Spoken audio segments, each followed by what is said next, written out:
Tukasema hivi, kile kitu ambacho umekipa kipaumbele kwenye maisha yako, hicho ndicho msaada wako.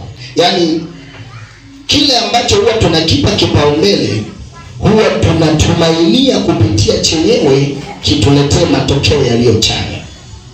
Aidha kitupe ulinzi, kitupe afya, kitupe kula, kitupe kila tunachokitaka. Na ndiyo maana tunakipa kipaumbele. Lakini mimi ninakwambia hivi, ili Mungu awe rafiki yako, lazima umpe kipaumbele Mungu kwenye kila jambo la maisha yako.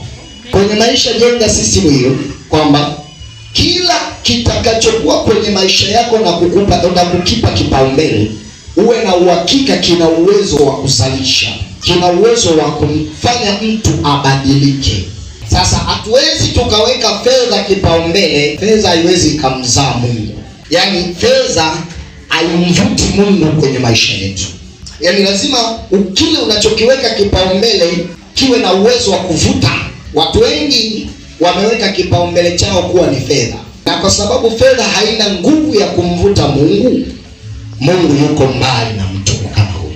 Nataka nikwambie kitu kimoja, ya kwamba mpe Mungu kipaumbele kwa sababu moja kubwa ni hii hapa, kwamba Mungu anaweza kuvuta kila tunachokitaka. Kazi haiwezi kumvuta Mungu kwenye maisha ya mtu, ila Mungu anaweza kuvuta kazi kwenye maisha ya mtu.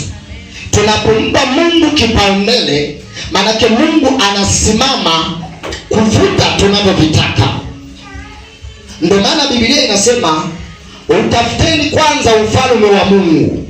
Maanake tafuteni kwanza kumjua Mungu zaidi.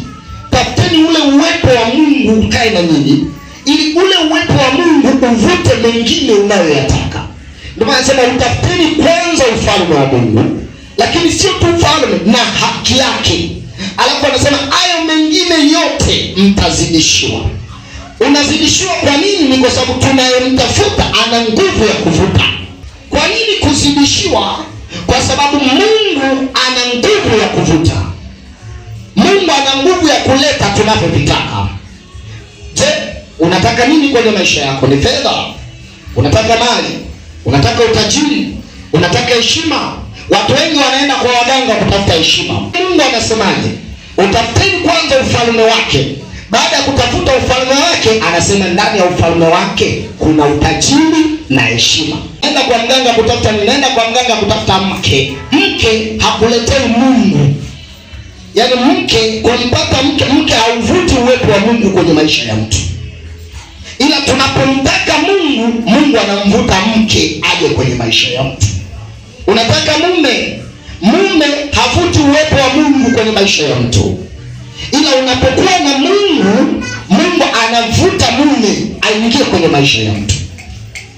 Na ndio maana anasema haya mengine yote, baada ya kumpata Mungu, baada ya kumtanguliza Mungu, hayo mengine yote anasema mtazidishiwa.